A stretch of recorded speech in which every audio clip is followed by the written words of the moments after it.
Baik, Assalamualaikum warahmatullahi wabarakatuh. Ya, kembali lagi bersama saya di sini. Di sini saya ingin memperkenalkan gitu ya, bagi teman-teman yang baru masuk atau yang baru bergabung dengan jurusan informatika di kampus manapun berada gitu ya. Nah, di sini saya ingin memperkenalkan mengenai algoritma dan pemrograman. Jadi di sini akan ada beberapa pengantar yang ingin saya coba jelaskan untuk teman-teman yang baru akan memulai menuntut ilmu ya selama 4 tahun di jurusan informatika. Baik, di sini kalau kita berbicara masalah informatika atau yang rumpun keilmuan yang serupa gitu ya, nah, kita mendapatkan definisi programmer. Apa sih programmer itu? Programmer adalah orang yang membuat atau menciptakan suatu program komputer gitu ya, dan memberikan instruksi yang akan dieksekusi oleh komputer. Jadi manusia yang memberikan instruksi kepada komputer dengan bahasa yang dimengerti oleh komputer. Nah, tentu saja bahasa-bahasa itu sekarang sudah lebih enak dipakai gitu ya. Karena bahasa pemrograman itu makin kesini itu makin dimengerti oleh manusia dan juga dimengerti oleh komputer gitu ya.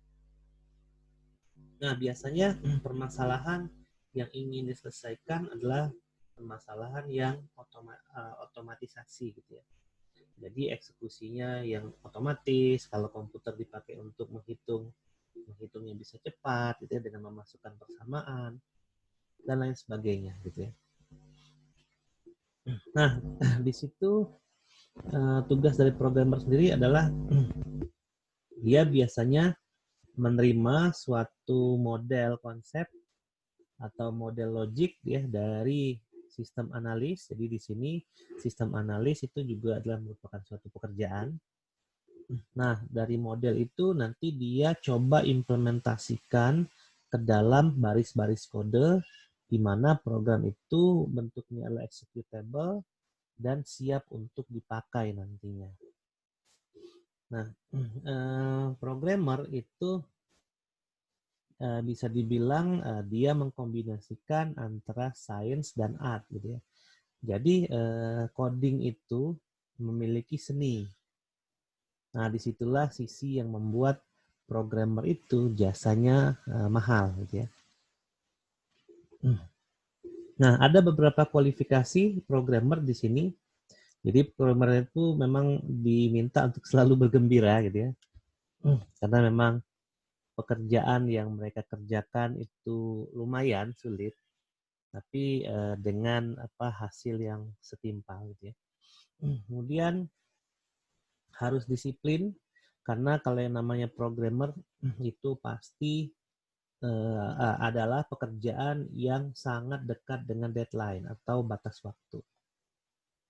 Jadi biasanya kalau tidak disiplin, ya pekerjaan itu akan menumpuk di akhir gitu ya.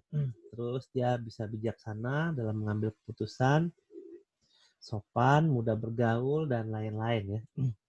Terus yang paling penting itu adalah percaya diri, ya. Tidak putus asa dan tidak pantang menyerah.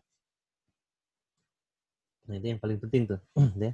Karena kalau kita jadi programmer nantinya, mungkin ada hal-hal yang tidak diajarkan di kuliah dan teman-teman harus eksplor sendiri saat bekerja nanti. Nah, apa saja kualifikasi programmer? Biasanya masalah-masalah standar gitu ya, kalau berkaitan dengan helpdesk. Ya, bisa instalasi software, backup and recovery, ya troubleshooting, ya, lalu komunikasi, dan dia mahir dalam bahasa pemrograman tertentu. Ya, ini tidak harus gitu ya. Ini kurang lebih ya kemampuan yang dimiliki oleh programmer. Nah, apa yang dilakukan kalau ingin jadi programmer? Teman-teman harus punya dasar IT ya, information technology. Jadi dasar-dasar IT-nya harus kuat. Makanya kadang-kadang ada perbedaan ya programmer dari lulusan S1 dengan programmer otodidak. Kalau programmer otodidak Atau gini, programmer lulusan akademik dengan yang non akademik gitu ya. Kalau yang akademik itu biasanya dia memiliki daya analisa yang tajam gitu ya, dan troubleshooting yang bagus karena dari sisi teori, dari sisi basic atau dasar itu diajarkan dan dikembangkan di sisi akademik gitu ya. Kalau dari sisi non akademik misalnya ada programmer yang tiba-tiba gitu ya jadi programmer udah ikut kursus 3 bulan, itu biasanya kemampuannya hanya sekedar untuk coding, namun ketika menemukan suatu masalah itu dia tidak mengerti harus ngapain karena secara basic dia memang tidak menguasai itu gitu ya. Jadi biasanya programmer itu yang lebih baik itu adalah lulusan daripada akademisi ya, akademik maksudnya, bukan akademisi, dari akademik ya, entah itu dia dari D3 ya, D4 atau S1 biasanya. Kalau yang non akademik bisa jadi dari kursus misalnya ya, ya kalau memang dia secara eksplorasi itu bisa tinggi, ya tidak menutup kemungkinan bahwa yang programmer yang dari jalur non akademis pun bahkan lebih bagus gitu ya daripada jalur akademik. Cuman memang kalau kita ambil sampel gitu ya,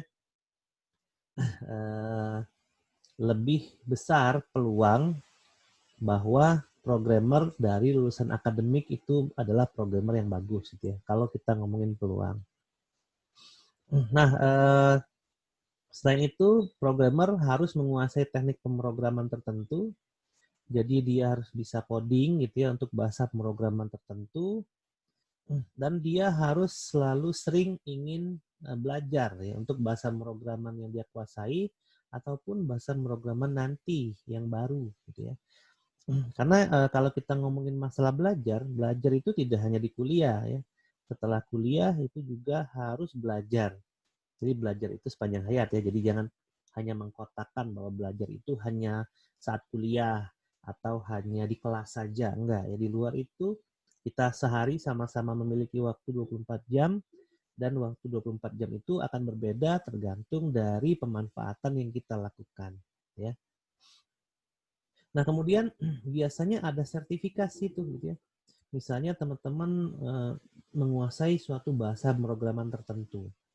Nah, di situ biasanya kita bisa ambil sertifikasinya tuh. Nah, sertifikasi itu bisa dijadikan portofolio yang teman-teman bisa masukkan di dalam CV untuk meyakinkan user bahwa teman-teman itu adalah programmer yang handal ya, untuk bahasa tertentu. Kemudian beberapa profesi programmer itu ada web programmer, ada database programmer, ya, ada game programmer, ada application programmer, ada antivirus programmer, dan lain-lain ya. Banyak ya, jadi definisi program itu banyak. Kalau yang sekarang tuh ada AI programmer, artificial intelligence programmer, dan lain-lain. Nah, kalau teman-teman sudah memiliki gitu ya keahlian dalam membuat program, maka bisa jadi teman-teman tidak harus bekerja di perusahaan. Jadi bisa freelance gitu ya. Dan banyak mungkin teman-teman bisa bergabung ke situs-situs freelance, di mana di situ banyak sekali proyek-proyek dari luar negeri dan dalam negeri gitu ya untuk membuat suatu perangkat lunak. Baik, untuk perkenalan algoritma kita lanjutkan. Jadi di sini algoritma itu adalah suatu kata yang sakral ya di informatika.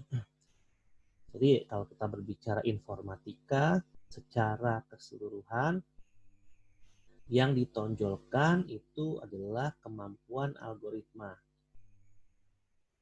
Tentu saja kalau kita berbicara masalah coding, ya itu berarti berasal dari algoritma ya terlebih dahulu. Nah, jadi algoritma ini adalah cara yang terdiri dari urutan langkah-langkah atau tahapan yang logis untuk menyelesaikan suatu masalah. Jadi langkah-langkahnya jelas dan secara logika itu bisa diterima oleh akal sehat gitu ya. Ya, misalnya nih, kita ingin membuat kita ingin melihat suatu sistem, bagaimana cara sistem itu bekerja. Misalnya ATM. Yang ingin kita lakukan adalah mengambil uang di ATM. Maka langkah-langkah yang logis seperti apa? Nah, gitu ya. Mungkin karena kita sering ke ATM, kita jadi familiar gitu ya dengan langkah-langkah mengambil uang di ATM.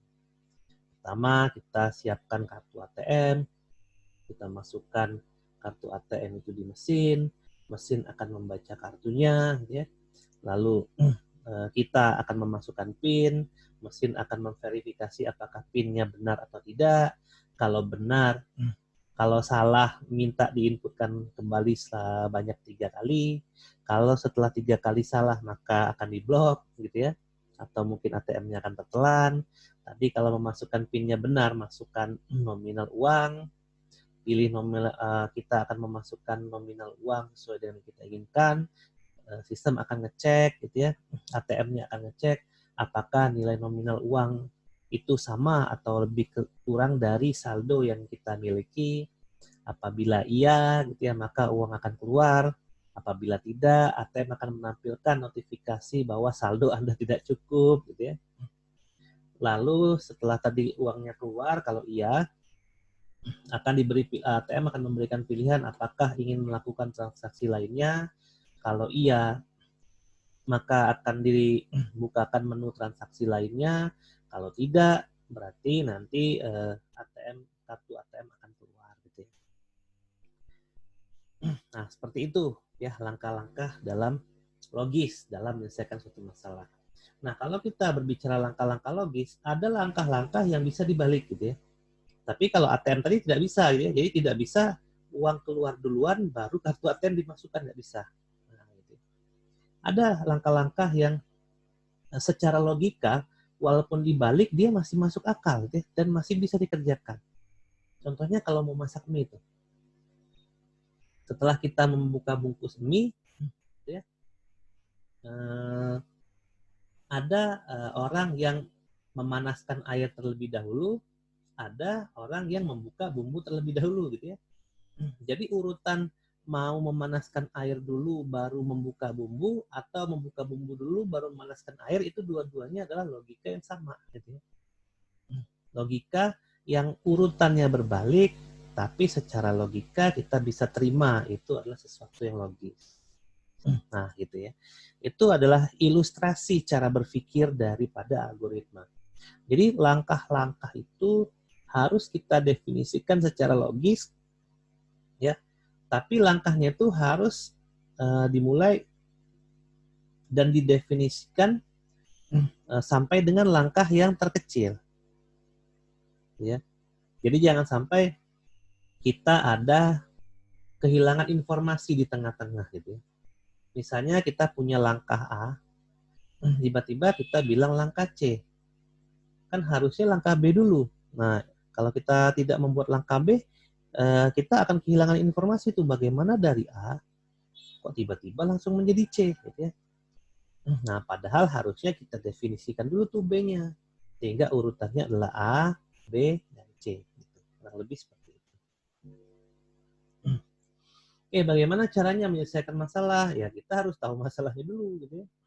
Bagaimana cara menyelesaikan masalah kalau kita tidak tahu masalahnya? Jadi kalau ada masalah, kita harus tahu dulu nih masalahnya apa. Lalu kita pahami dulu permasalahannya itu apa. Sehingga kita bisa membuat suatu langkah-langkah untuk menyelesaikan masalah itu. Ya. Nah, apa saja cara yang kita pakai untuk memahami masalah? Mungkin kita bisa membuat kalimat tanya gitu ya. Rumusan masalah, apa sih yang diinginkan gitu ya. Lalu bagaimana cara mendapatkannya dan apa yang dibutuhkan. Jadi kita bisa memahami masalah dengan membuat rumusan masalah yang berkaitan dengan masalah, ya. Atau seperti apapun itu, biasanya cara orang untuk menyelesaikan masalah itu bisa berbeda, cara logika ya. Jadi ada orang yang berpikirnya memang terstruktur, ada orang yang berpikirnya itu loncat-loncat, tapi kemudian di akhir dia susun lagi gitu ya. Nah, itu bisa jadi cara menyelesaikan masalah itu akhirnya tergantung dari bagaimana kehidupan sehari-hari teman-teman untuk menyelesaikan masalah. Ya, cara yang paling possible dan memang paling abstrak sih gitu ya. Jadi kalau ingin menyelesaikan masalah ya harus tahu dulu masalahnya apa. Nah, gitu ya. Kemudian ya, dipikirkan langkah-langkah penyelesaian masalahnya, lalu dicapailah suatu solusi dari masalah itu. Apakah solusinya nanti menyelesaikan masalah? Nah, itu harus diuji coba lagi. Ya sama gitu ya, kalau kita bikin program nggak mungkin kita sekali bikin langsung jadi. Pasti harus diuji coba lagi gitu ya, karena bisa jadi ada kesalahan logika dalam kita membuat suatu program komputer ya. Nah, ada beberapa ciri-ciri penting algoritma. Jadi yang pertama ini algoritma harus memiliki nilai 0 atau lebih untuk input gitu ya. Jadi biasanya kita inisialisasi kalau kita memiliki suatu variabel itu kita nolkan dulu sebagai inisialisasi. Kemudian apabila di tengah jalan variabel itu berubah dengan kalkulasi misalnya penambahan, pengurangan, pembagian dan seterusnya, maka nilai dari variabel itu bisa berubah. Nah, selain ada inputan, algoritma pun harus memiliki output gitu ya. Outputnya bisa satu atau lebih. Misalnya problem kita adalah saya ingin membuat algoritma untuk menambahkan 2 bilangan. Artinya kita memiliki masalah untuk menambahkan 2 buah bilangan. Solusinya seperti apa? Langkah-langkahnya seperti apa? Nah, yang pertama kan berarti kita butuh input ya. Artinya kita butuh input 2 bilangan. Nah, secara logis bilangan 1 dan bilangan 2 itu harus kita inputkan terlebih dahulu. Jadi kita bisa buat urutan seperti ini. Pertama masukkan bilangan 1 gitu ya. Kedua masukkan bilangan 2. Ketiga tambahkan bilangan 1 dan bilangan kedua. Lalu tampilkan hasilnya. Nah, tampilkan hasilnya itu adalah output. Apakah logikanya bisa dibalik? Mungkin ada yang bisa dibalik gitu ya. Masukkan bilangan 2 dulu, masukkan bilangan 1, kemudian tambahkan bilangan 2 dan bilangan 1, lalu keluar hasilnya, cetak hasilnya. Apakah menambah boleh di atas duluan? Tidak bisa gitu ya. Misalnya tambahkan bilangan 1 dan bilangan 2, masukkan bilangan 1, ya yang pertama akan error ya. Gimana kita menambahkan bilangan 1 dan bilangan kedua kalau bilangan itu belum dimasukkan gitu ya. Nah, jadi kita cara berpikirnya itu harus tepat ya secara logika gitu ya. Jadi logika ini sangat berperan di sini. Oke, jadi terus kalau kita membuat algoritma itu harus efektif ya. Jadi kalau bisa memikirkan proses dan solusi sesederhana mungkin. Ya, jadi jangan sampai mau menambahkan 2 bilangan aja ribet banget gitu ya. Ya, harusnya nambahin kan simple, masukin bilangan 1, masukin bilangan 2, tambahkan bilangan, cetak hasil, udah. Ya. Jadi tidak usah kita bikin ribet ya untuk menambahkan bilangan 1 dan bilangan 2. Terus algoritma harus ada kondisi berhenti, jadi tidak boleh dieksekusi terus-menerus, artinya tidak boleh looping forever tanpa menghasilkan sesuatu. Ya. Kemudian ketika kita berbicara algoritma tidak boleh ambigu. Kalau ambigu berarti ada kesalahan logika di situ. Karena nanti kalau kita terjemahkan algoritma itu ke dalam bahasa komputer ya eksekusi aja gitu ya. Tapi hasilnya ternyata tidak sesuai dengan yang diinginkan. Nah, kalau itu terjadi artinya algoritma yang teman-teman desain itu adalah ambigu. Okay. Nah, bagaimana cara penulisan algoritma? Ini cara klasik ya. Biasanya ada 3 blok yang dipakai. Kita bisa pakai judul di atas, gitu ya.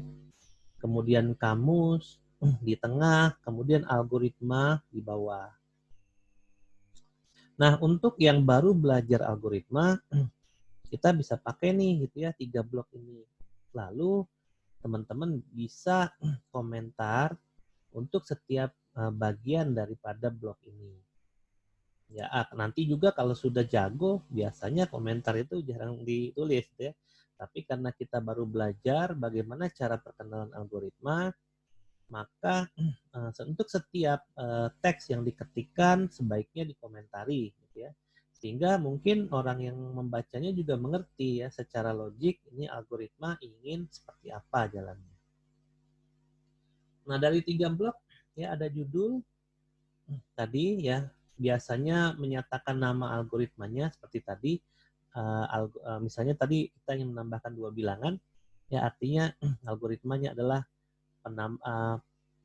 algoritma penambahan 2 bilangan, nah misalnya gitu.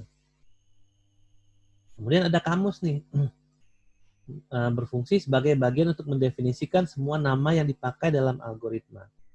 Jadi untuk menambahkan 2 bilangan kita perlu variabel apa saja. Berarti kita perlu 3 kan tadi.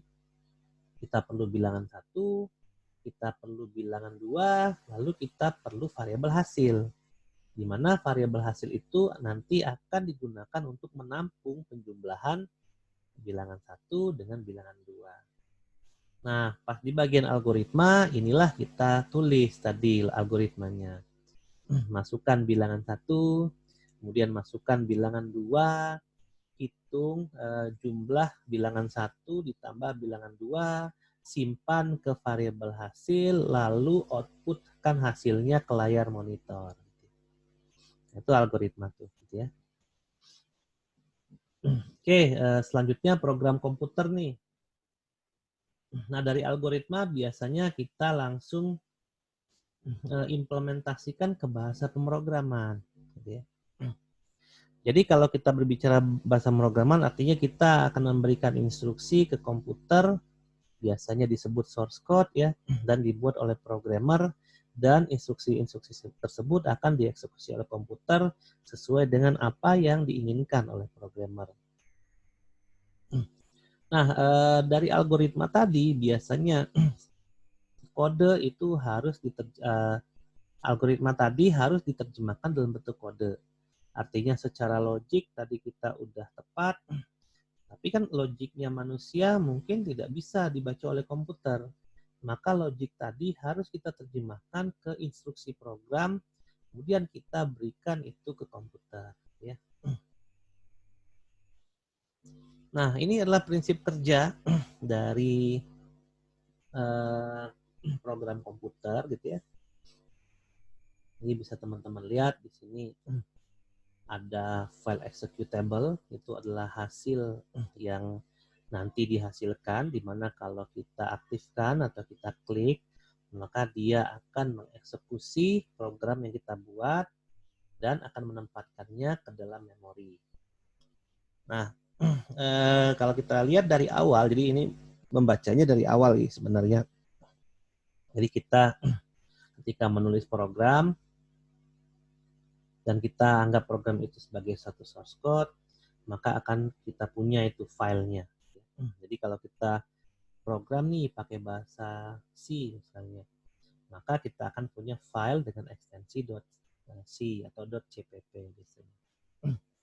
Nah, kemudian program itu kita compile. Compile ini artinya suatu proses yang dilakukan oleh komputer ya untuk menerjemahkan instruksi kita ke dalam bahasa komputer. Kan komputer itu hanya bisa tahu 0101 gitu ya. Sementara instruksi yang kita masukkan itu dengan bahasa pemrograman modern itu sudah menggunakan bahasa manusia. Jadi dia menerjemahkan dulu ke bahasa yang dia mengerti. Nah, apabila bahasanya ternyata memiliki error, maka kita harus perbaiki dulu gitu ya. Nah, kesalahan dalam penulisan bahasa itu kita sebut sebagai syntax error. Jadi nanti kalau kita coding, kita harus mentaati gitu ya aturan bahasa dari bahasa pemrograman, aturan penulisan dari bahasa pemrograman yang kita akan gunakan nantinya. Nah, kalau sudah ada, dia akan membuat objek ya. Jadi file itu nanti akan bisa dieksekusi, lalu nanti dari file executable akan mengeksekusi file itu, kemudian nanti disimpan di memori lalu dijalankan gitu ya di komputer. Oke. Nah, di sini kalau kita berbicara program komputer, ada banyak kriteria gitu ya yang ada di dalamnya gitu ya. Jadi program komputer itu ada yang bisa dibuat secara modul gitu ya.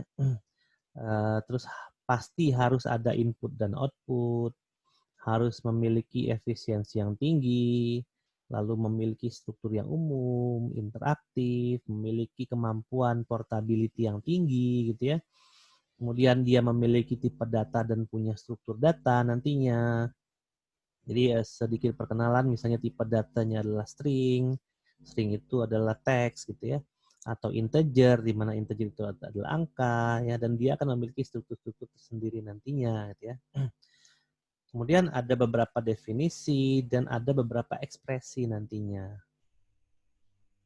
Ekspresi itu misalnya and atau dan, or, dan seterusnya gitu ya. Jadi itu adalah kriteria-kriteria yang mungkin akan kita bahas di video selanjutnya gitu ya, secara detail. Nah, ada beberapa sifat ya yang dimiliki oleh bahasa pemrograman, di mana sifat-sifat ini nanti akan tergantung dari teknik bahasa pemrograman yang kita akan pakai. Mungkin ini masih terlalu dini gitu ya untuk dimengerti. Tapi ini saya perkenalkan aja. Jadi ada programmer itu yang namanya program oriented, ada yang data oriented, ada yang program interaktif, ada yang namanya program efisiensi, dan ada yang namanya portabilitas program.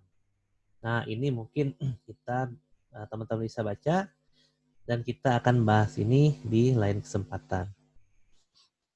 Oke, di sini ada beberapa aspek dalam program gitu ya. Ada brainware, ada hardware, dan ada software. Ya, tentu saja gitu ya, kalau kita menulis program harus ada hardware-nya gitu ya. Nah, mungkin kita nulis program tanpa hardware dan pasti harus ada software-nya. Kalau kita bilang saya ingin bikin program komputer dengan aplikasi C, dengan bahasa pemrograman C. Ya, C itu kan adalah software gitu ya. Dan kemudian harus ada brainware-nya gitu ya. Jadi kalau tidak ada brainware-nya siapa yang bikin gitu ya. Jadi seperti itu ya aspek program. Jadi ada brainware, ada hardware, lalu kemudian ada software. Dan ketiga aspek ini saling berelasi ya antara satu dengan yang lain. Baik, untuk selanjutnya, video selanjutnya kita akan teruskan. Jadi untuk video ini saya sampai di sini dulu gitu ya. Kemudian nanti kita akan lanjutkan ya isi slide ini sampai selesai di pertemuan selanjutnya. Baik, ya itu saja dari saya.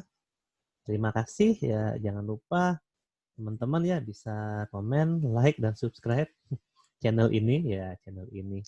Gaya benar ya, baru jadi YouTuber sekarang. Baik, itu saja mungkin saya pamit ya. Wassalamualaikum warahmatullahi wabarakatuh.